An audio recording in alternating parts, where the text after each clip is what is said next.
big thank you to Pocket Gems for hosting us. I've been really impressed by the food spreads.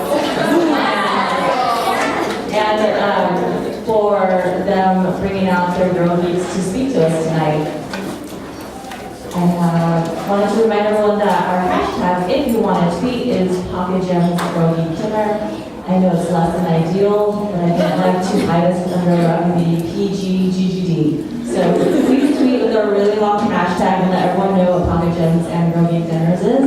We are 100 Girl Geeks strong tonight, and we had about 1,000 women register for this event, so you're all...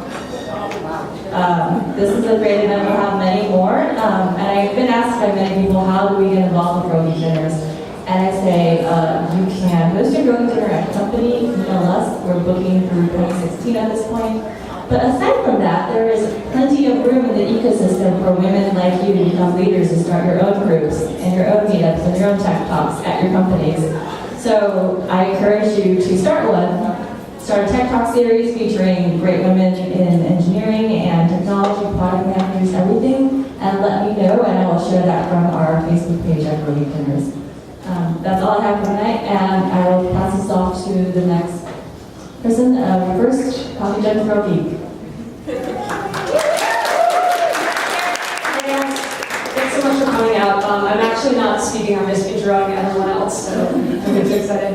I'm Carrie Simonds. I'm the VP of People and Brand here at Pocket Gems. I've spent the last 4.5 years building the company from 12 to 200 people. And with that, what I've done is focused on creating and enhancing the culture and operations of the company, as well as focusing on the external brand and the employment brand. Prior to Pocket Gems, I was in investment banking, private equity, and then went to business school at Stanford and showed up here at gaming. So for those of you who haven't heard of Pocket Gems before, we're a mobile entertainment company. We focus on building games for the core and casual audiences, as well as building a platform for animated interactive stories called Episode, and Tej will mention this in her talk.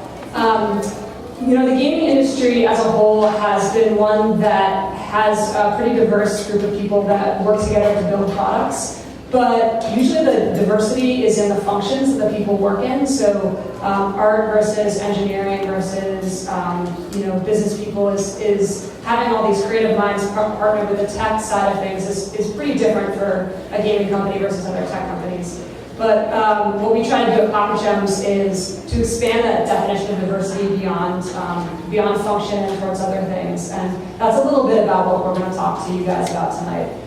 We have 4 really great speakers, and just to reiterate the hashtag, it's Pocket Gems Girl Geek Dinner. And so I've asked I've asked all the speakers to keep all their sound bites to 125 characters. To start off, we have Anjali Sachdeva.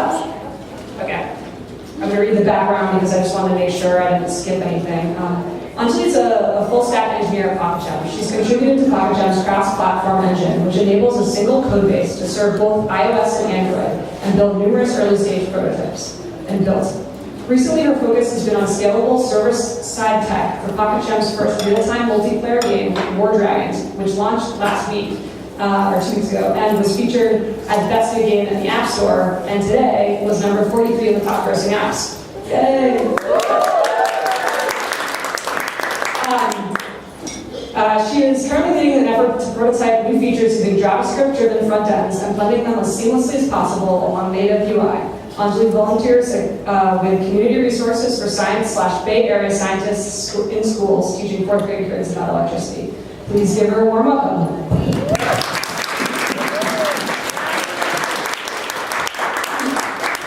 Hey everyone, I'm Anjali and I'm a backend engineer at Pocket Gems.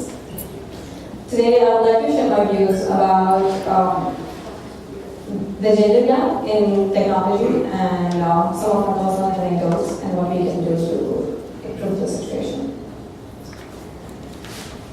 I get asked a lot about how do you feel being a female developer in a gaming company, and I actually tell them that it's pretty awesome. I work with really smart, like-minded people. There's a lot of learning involved if you're willing to learn. There's a lot of appreciation if you do your job well. And basically, I never personally faced any discrimination based on gender or otherwise.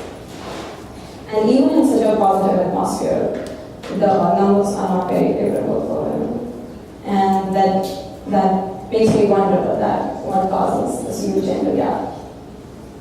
To share a personal anecdote, as Carrie mentioned, I volunteer with BASIS, which is Behavioral Scientist in School.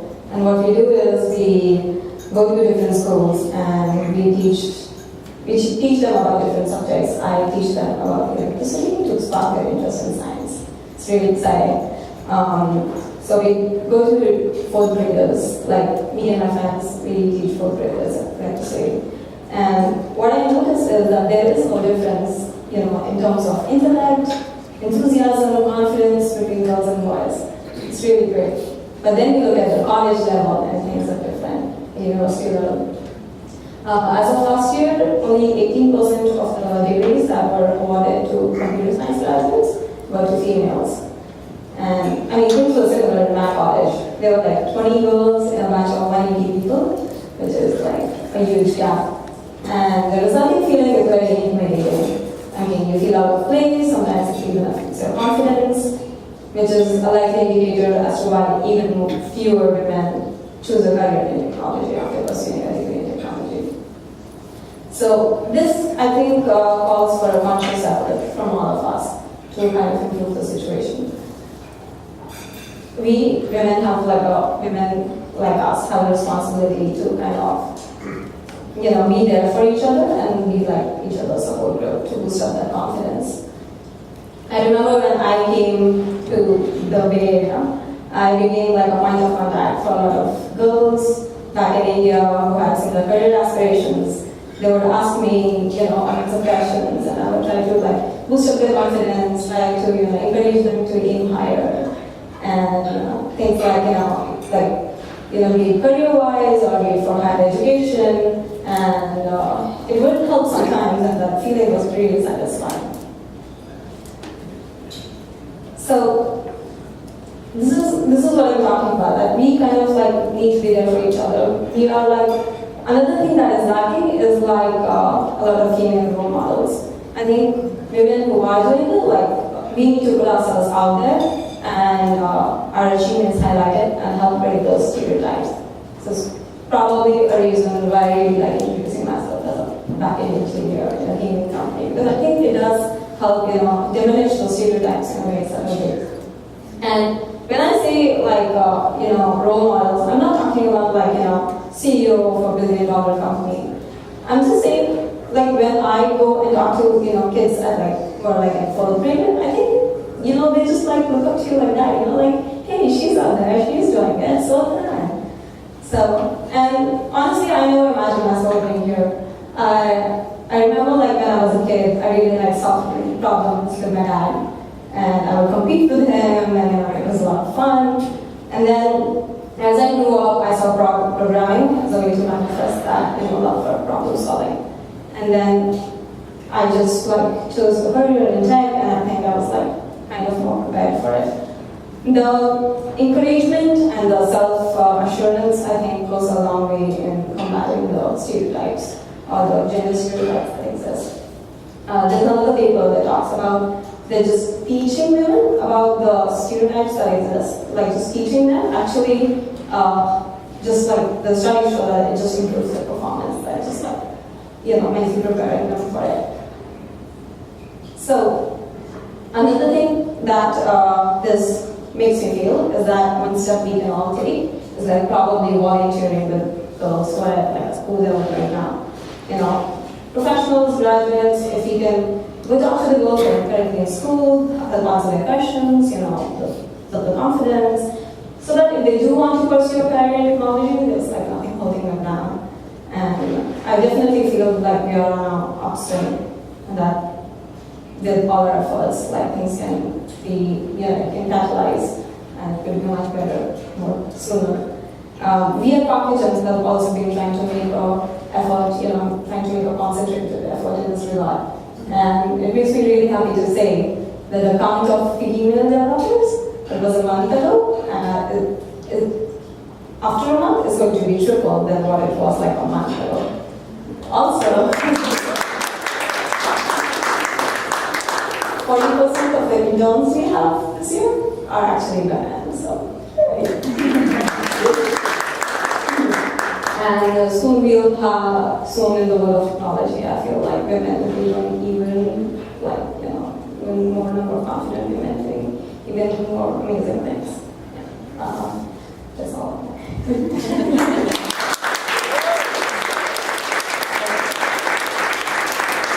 I actually wanted to keep this talk non-technical, but if you want to know something about my role as a backend engineer, I just want to chat with me. Please don't mind me later.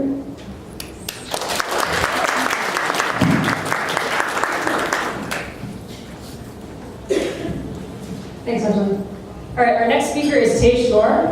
Tej is a product manager at Pocket Gems, where she gets to combine our love of books, television, technology as part of her work in an interactive storytelling episode, the one I mentioned before. She studied applied math and economics at Harvard, where after building a popular misconnections website as part of her one and only computer class, she realized how much she loved building things. Prior to Pocket Gems, she spent a few years doing strategy consulting in New York. Welcome, Tej.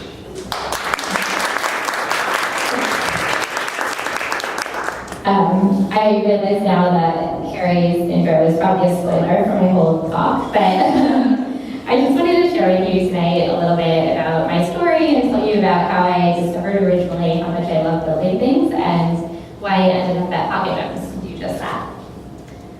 So as a bit of background, like Carrie mentioned, I studied applied math in college, and during my senior year, I took my first and my ultimately only computer science class.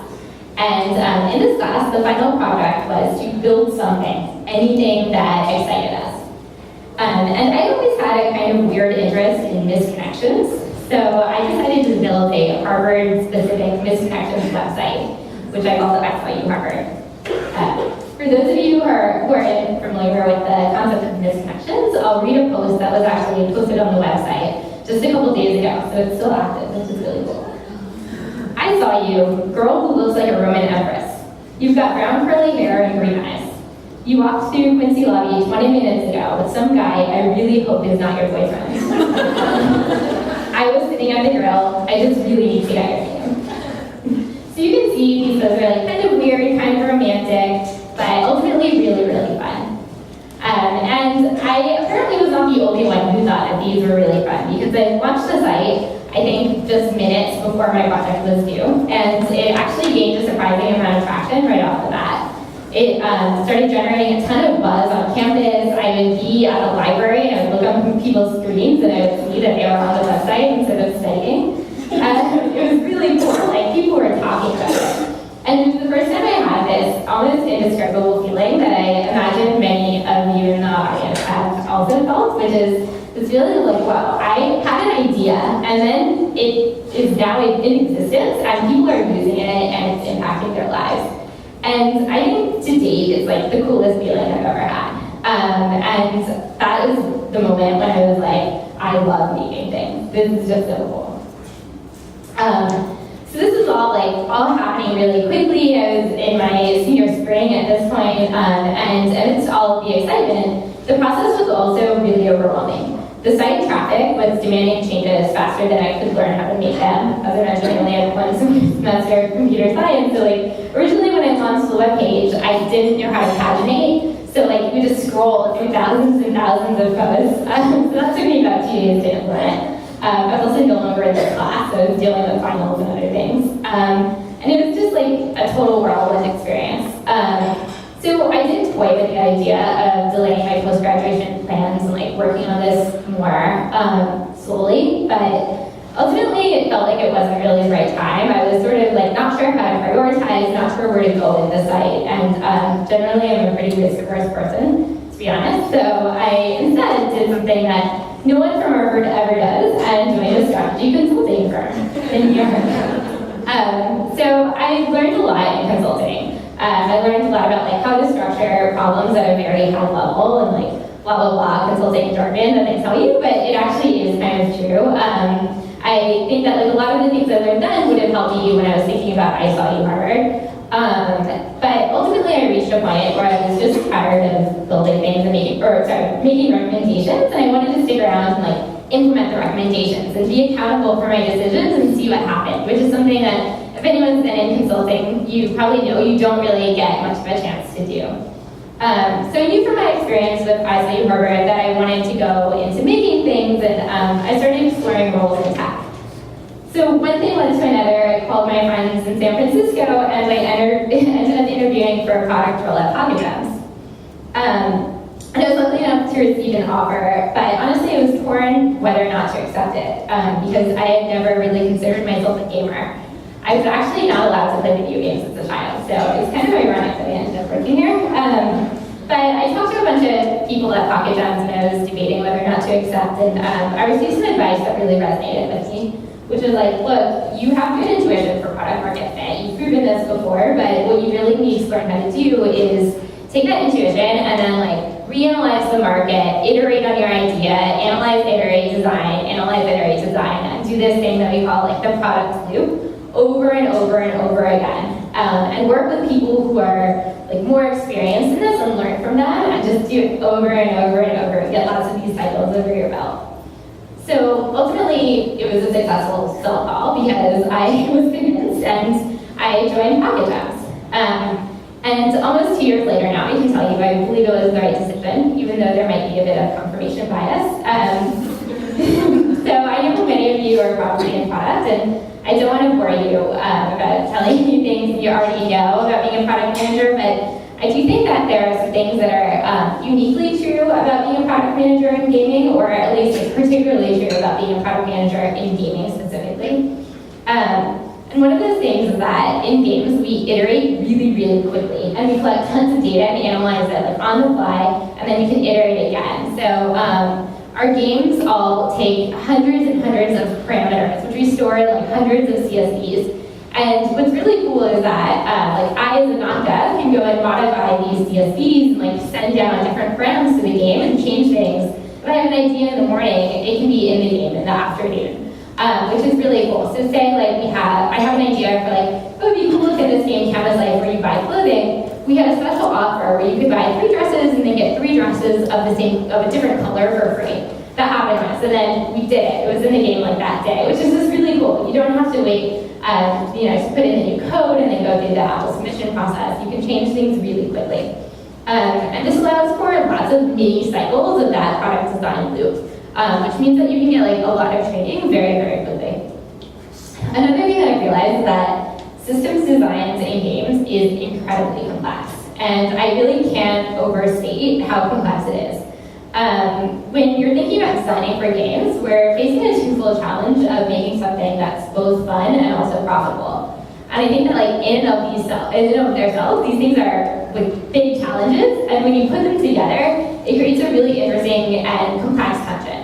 If you've ever played a casual game like any of our Pocket Gems games, or maybe the Kim Kardashian game, I played it, we've all played it, you'll see that you get these currencies. Like you may have points, you may have stars, and what I didn't realize until coming to Pocket Gems is that every single point where you earn or spend that currency is a decision that's made by a product manager. So you're literally balancing multiple economies in the game, and there's always a risk that you might introduce a feature that breaks it, or you might like explode the currency or something like that. And so all of these features are intricately linked, which makes designing new features and new products not always a fun task. They're really, really challenging, but it's almost like boot camp for your design skills, because now when I'm faced with much simpler tasks, I can like do them very quickly and very easily, which is really cool. It's like a great training ground.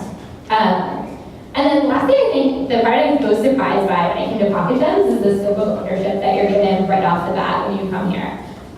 If you think about it, each game is its own product, and games generally have like 2 or 3 product managers, so right off the bat, you're owning half or 1/3 of a product, and you're responsible for its roadmap, you're responsible for its revenue. It's actually kind of crazy.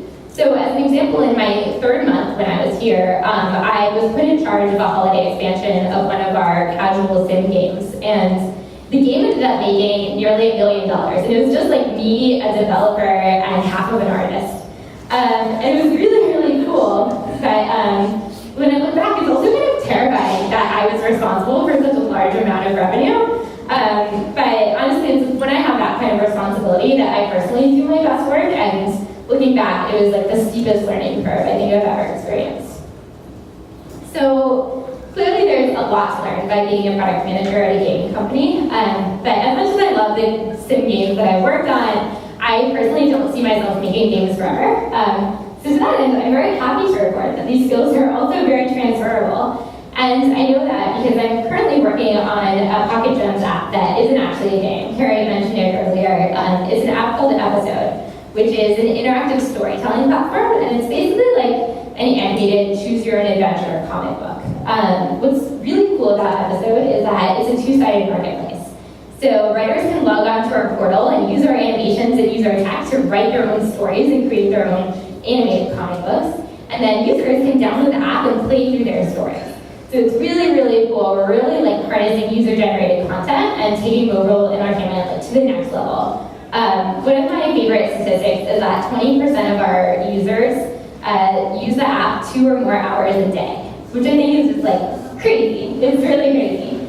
And it really drives home what I love so much when I was working on ISIU Harvard, which is that like we're actually impacting people's lives, like bringing them happiness. I talked to one of our users on the phone the other day, and she was saying that like she has MS and she's homebound, and she plays Episode when she's at home because she can't go to work, and I really felt it in my heart, and it made me really like proud of what I do.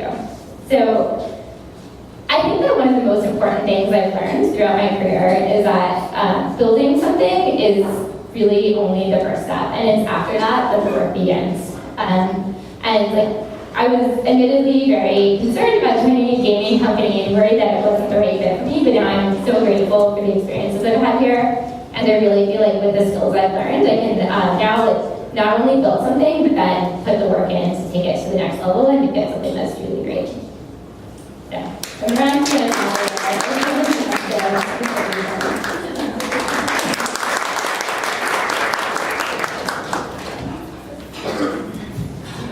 Thanks, Lee. So next we have Summer and Amy. Come on up.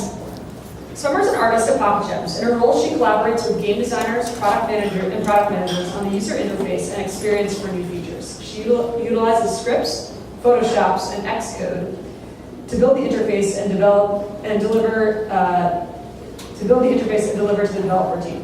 A champion of diversity in our products and teams at work, in her spare time, Summer is the chapter president of the National Organization for Women in San Francisco. And then we have a tag team here. Amy's going to be joining her as well. Amy's a content designer at Pocket Gems, and she's a dramatic writer and game designer. At Pocket Gems, she creates new worlds and quests for Pocket Gems' hit mobile game, Cat Paradise Cove. Her video scripts and web content appears on Schmoop, a humorous educational website geared toward high schoolers. In a corporate video, she has worked as a producer and on film shoots for Beyond Pic Studios. In her free time, Amy enjoys cooking up a storm, an insatiable love of Scrabble, and celebrating the work of her inspiring colleagues and artists in tech. Thanks.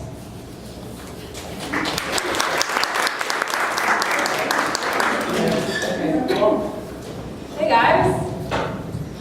So thanks so much for the intro. I'm Amy. I'm Summer. And we're women. And we're actually going to be having some images on this. So if you're in a place where you can't quite see, there's going to be some stuff here. Or you can just choose to use your imagination and do it often. So Summer and I, we are both designers here. So we are responsible for being a creative blueprint for many, many user experiences. So I did some math. I know that Carrie mentioned the rich Quest. So Quest is a character talking to you. In my game, you buy a lot of different art assets and you're taken through a story. Usually it captures the player's attention for a few days. So I estimate that in the 2 years that I've worked here, my quests have been played through 140 million times. So it's a lot of people's attention for a lot of days. So, yeah. And as socially conscious people, we are hyper aware of the fact that we're reaching so many people and we're creating, content that reaches so many different populations and groups that we're really mindful of the way that women and minorities are represented, which is what we're here to talk to you about tonight. So our talk is called Conversations Worth Having. So before we launch in, you all received really cool notebooks that Lauren made. Thank you, Lauren. So I'm going to have you do a little exercise that I do when I teach high schoolers. So if you have a pen, use your notebook, or here you can take notes on your phone. If you want that, you can. So the exercise is I want you to write 5 things you know to be true. 5 things you know to be true about being a woman in your professional space. So it can be in your workplace, it can be, I might write, I'm so happy to be in this room with all these supportive ladies, it's really cool, whatever you want, but 5 things you know to be true, and there's one rule. In each sentence, you have to use an expletive. So when I talk about these, I'm going to replace the word with the word watermelon, because this is my place of work, but if you like watermelon summer, I just think this community of women is so watermeloning supportive. It's just watermelon. Yeah. Great. So we're going to give you 2 minutes, so go for it.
All right, I'm going to do that teacher thing where they say, think about wrapping things out where they really mean to stop.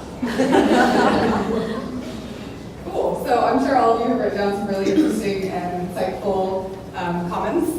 And before we dig into what you guys have written, we wanted to share with you some items that we know to be true from different women working in Some media. badass quotes is what Summer is Pretty saying. much, yeah, some badass quotes, yeah. Bad watermelon. Bad watermelon Yes, quotes. bad watermelon quotes. So the first quote is from Caitlin Moran, who is an award-winning English broadcaster, TV critic, and columnist. And what she says is, you can tell whether some misogynistic societal pressure is being exerted on women by calmly inquiring, and are the men doing this as well? If they aren't, chances are you're dealing with what we strident feminists refer to as some total watermelon. Our second quote is from Maya Angelou, esteemed Pulitzer Prize Tony nominee and winner of many Grammys. And she says, I'm a feminist. I've been female for a long time now. I'd be stupid not to be on my own side. It's true, Maya. It's true.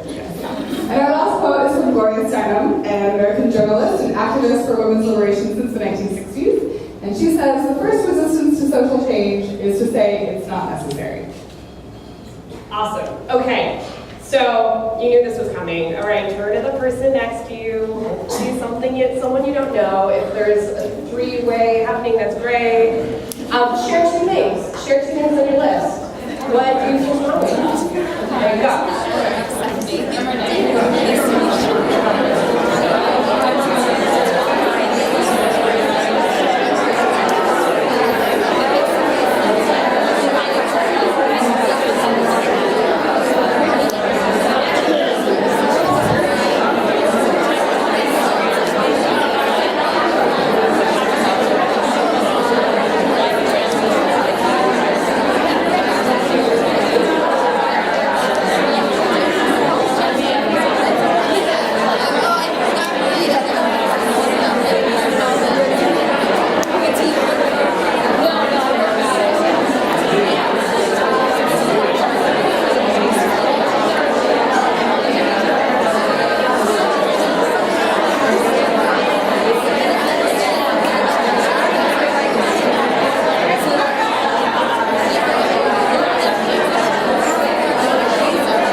a high school teaching extras. We're going to play the hand raise game. So I want you to raise your hand if something your partner said rang true for you.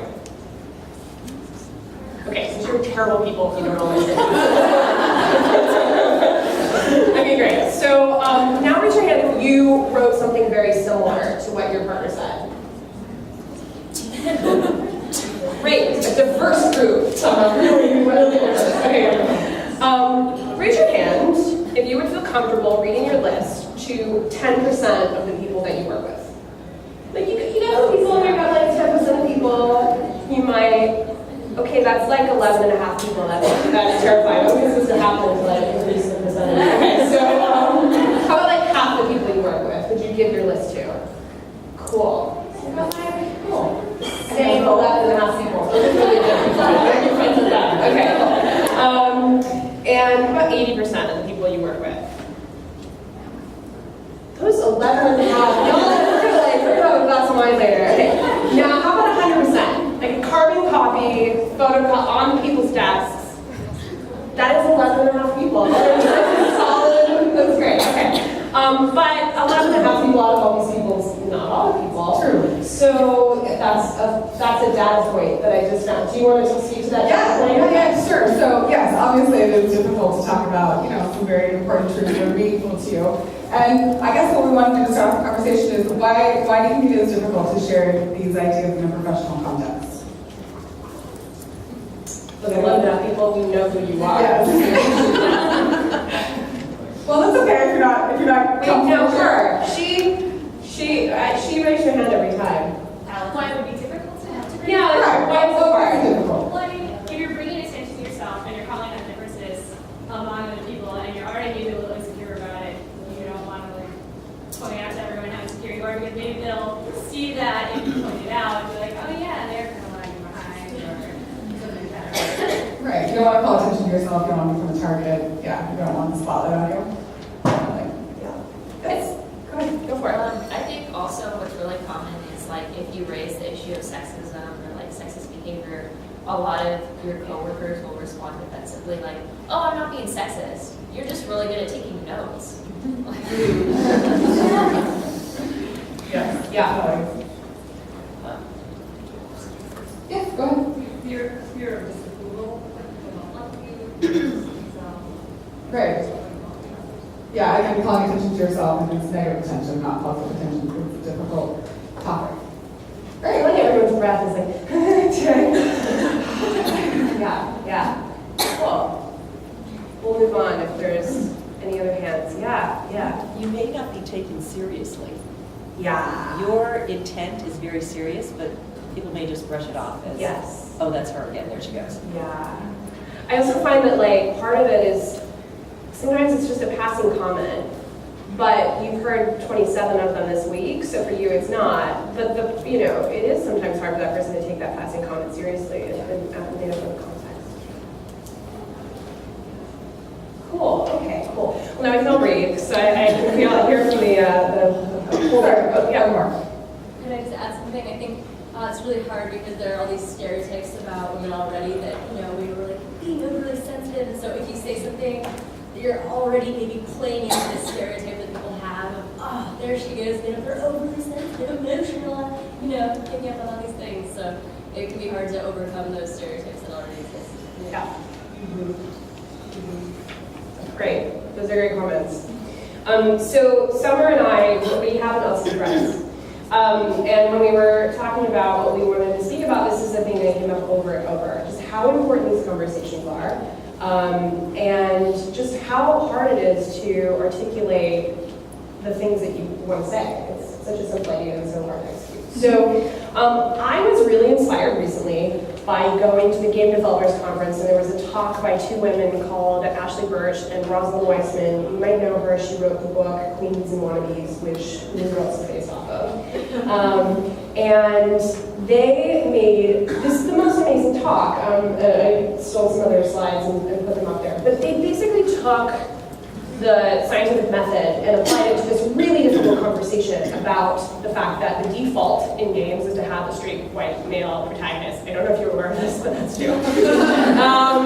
And what they did is they went, instead of talking about their feelings are valid, I'm a fan of them, I write for a living. But they went into high schools and middle schools and they surveyed people who are going to be the next generation of game players.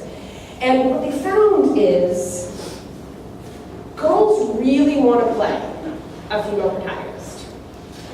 Men don't care. They will play a male or a female.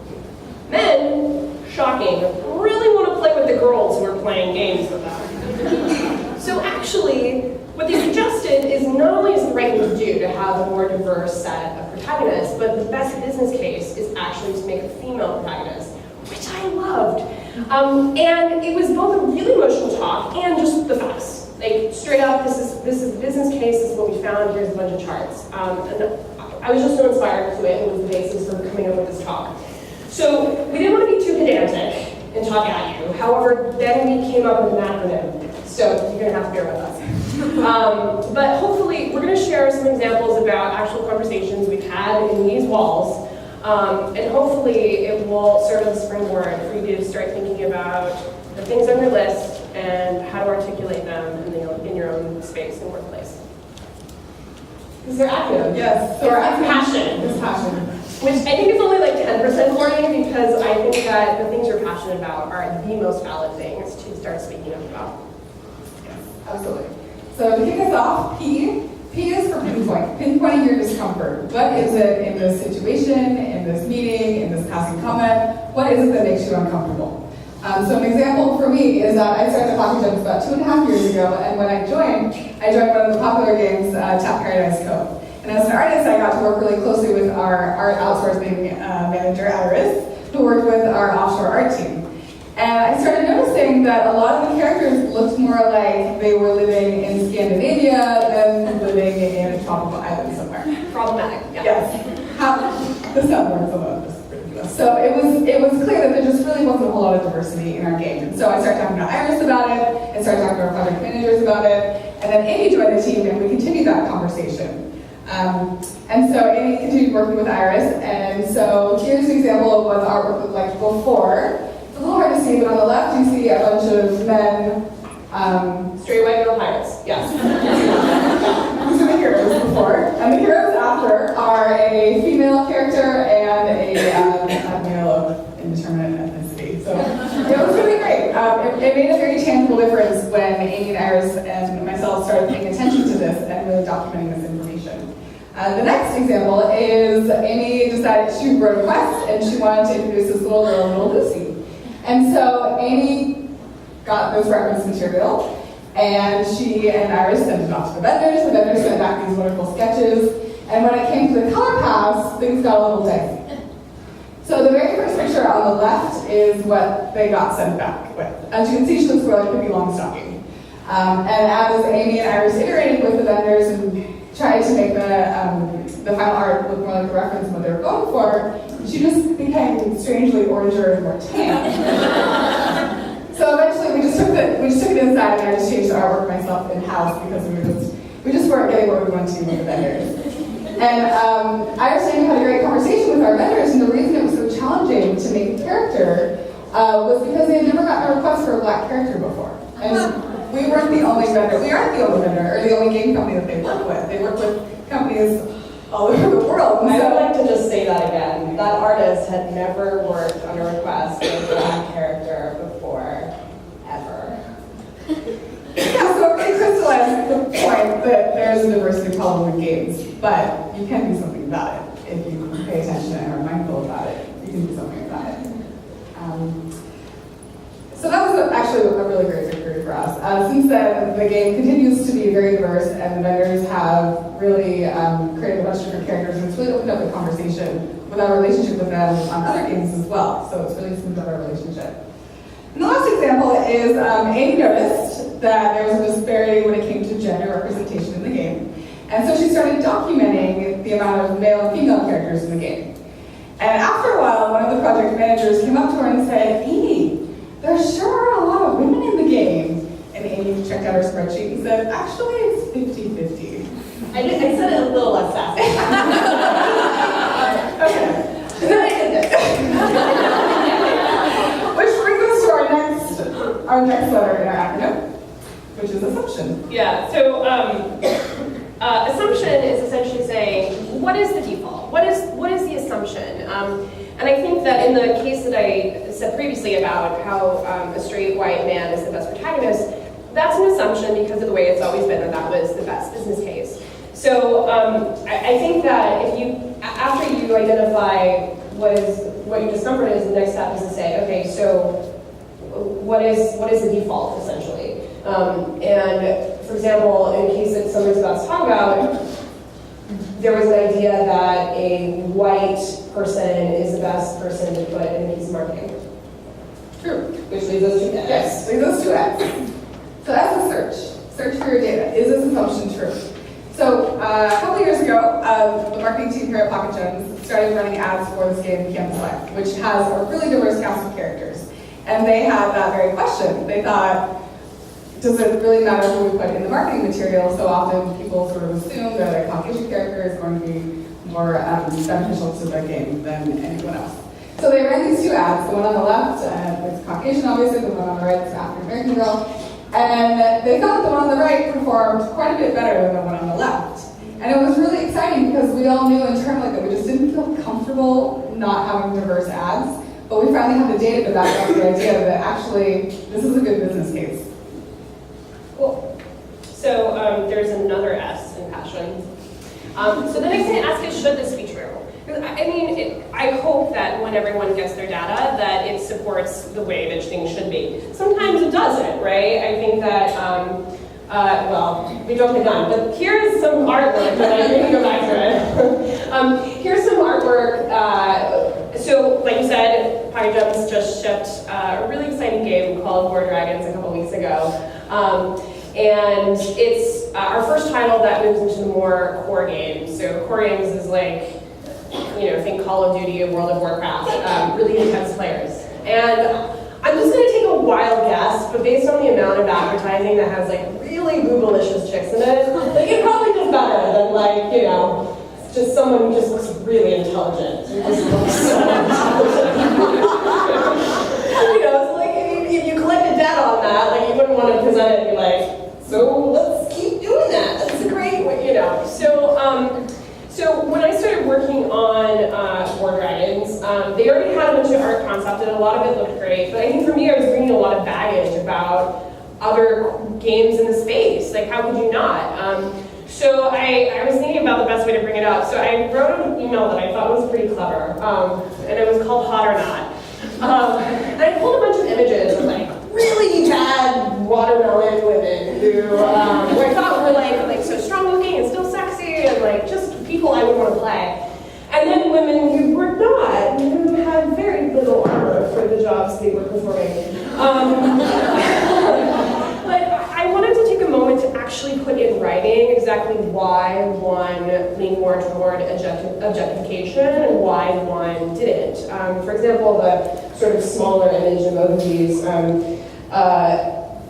that woman is actually wearing a bunch of clothing, right? But the lines of the art are pointing towards a very specific body part, so that would be objectification. And I found it really helpful to start the conversation because it was very specific and it was very detail oriented, and it wasn't there wasn't any. It was sort of the scientific method way of doing it to call out. Just some facts about things that people might not think about every day if you don't deal with it every day. Period. Next letter, please. Oh, and here's some of the art. So you can see that I love that Caitlin Moran quote that asks, are the men doing it too? And I think in this game, in our artwork, the women are sexualized slightly and the men are sexualized slightly, which I love. Like, I love the sexy man. So, A+ Pocket Gems. Great. So our next letter, I is for imagine. So you've gone through this process, you've gotten all of your information, and now it's time to imagine what are all the possible victories that you can have. Short term, long term, big, small. What is it about this process that's going to make you happy at the end of the day? So after I worked on Paradise Cove, I joined another game called Epic Empire. And Epic Empire was a completely different type of game. And it was a game where you were this one character, and you traveled through this little forest, and you battled other characters, and worked your way up to beating the big boss and leveling up and conquering the world. So one of the challenges we had was this was one of the first times Pocket Jumps had made a game like this, and we had characters that were animated, and we had to build the tech to create animated characters in this space. And as Tej said, mobile games move really fast. And we moved really fast to create this technology. And what ended up happening was we didn't quite factor in that we needed a different set of characters for this game. So we ended up with just one body type, one big beefy guy that was running around this world. And it felt a little uncomfortable on the internal side because it wasn't really representative of the people in his office and the people that we thought would be playing. But it just was too much of a strain on our resources to create more characters. So anyhow, we eventually had a youth group come in and play our games and give us an audit. And they kind of said what we were sort of feeling, which was, we hit the factory setting to straight white male and hit go. So that was sort of a learning experience for us. And it turned out that also on the business side wasn't the best decision either, unfortunately. It was just a little bit confusing to play the game because everyone was so similar. So we all learned from that. It wasn't quite a victory at the time, but fast forward a year and a half, and a lot of the people that worked on that game started out on a new game that's very story-driven. And the very first thing they did was make sure that we had the tech to create a wide range of characters. So they built that in from the get-go, and now we can create characters that have different skin tones, different genders, different ages, different body types. So we learned from this, seemingly, not such a great situation, and now we have the tech to move forward in our company and create even better products. All right, next, O is for object. So this might sound confrontational, but it's actually just speaking up, presenting your findings. And there are many ways to present your findings. They don't always have to be verbal. So when you can, you may have seen this character wall over here. And the idea behind this is, it was a conversation between a couple of us in the office talking about diversity and ways to really show people and not tell people that, hey, we can do something new. We can create new characters. We can break stereotypes. So these are all characters from Pocket Jumps games, and underneath them they have a role that they don't actually play in any of our games. So this went out, there were some conversations around it, and then we have a company meeting where anyone can ask any question. And one of the questions asked was, do we really want this ironic wall up at Pocket Jumps? Do we really want it to say, I'm a genius and I'm an African-American girl? Is that really what we're trying to say? So I got to address the entire company about this, and what I said was that this is actually a sincere effort. What I would love to see is games that actually have characters where that gnome is the heartthrob of the game, he's the love interest, or that older woman is the hero of the game. And the reason I chose the character for the genius is because she's a sorority sister. And sorority sisters are often portrayed for their physical attributes or their social prowess, not necessarily their mindset or their mind. So anyhow, it was just great that this person objected as well, and they could really challenge what they thought my assumptions were for creating this wall. Right? So the last letter is N, and it's for navigate. So after you've done all this, you should do something about it, probably. So I think that we thought of some examples of the fact that we thought a really great environment has been made out of this. One of them, Summer was talking about a recent thing that happened on Secret Passages, a game that she works on, where the writer was writing about, I'm going to get this wrong, fire thieves. Fire thieves from Hawaii. This is a thing, I didn't know about. But that we have someone who's from Hawaii who works here, and that they just wandered over and asked for some first-hand information that helped educate and influence what went into the game. That's great, that's awesome. And I know for me, something that I've noticed is that often marketing material will find its way into my email just with a quick note that says, hey, can you respond to this? What do you think of this? And it's wonderful. It takes me 2 seconds, and it probably influences, what we're putting out there. And I just saw some concept art from one of our new games yesterday, and that female character was so cool, and I can't tell you anything about it if I could. It was just so awesome. And I hope that just having more people have these kinds of conversations creates an environment where we're representing people in an awesome way, and it's turning out to be really great games, which is what we're all about here. So Yes, and that's all I have to say about it. So, in conclusion, here's our points. Pinpoint why is it making you uncomfortable? What is the assumption? What is that assumption even true? If it is true, should it be true? What are all the possible victories? Because, it's not an all or nothing conversation. And the victory may very well be just having a conversation, so you're enough later if it is a victory.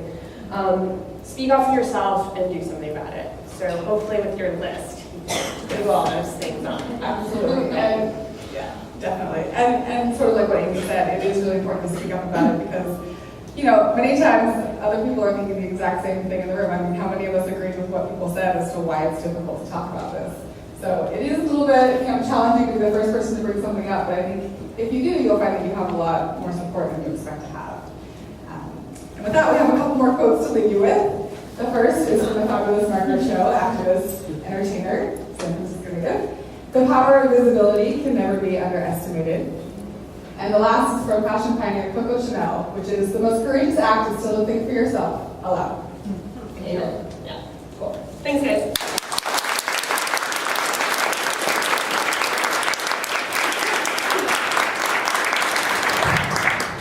Thank you guys all so much for coming. We really enjoy hosting, and we're going to be around for a while. Please stick around, network, hang out, play some games. We have a lot, and we'll all be here to chat and answer questions if you have any. Thank you.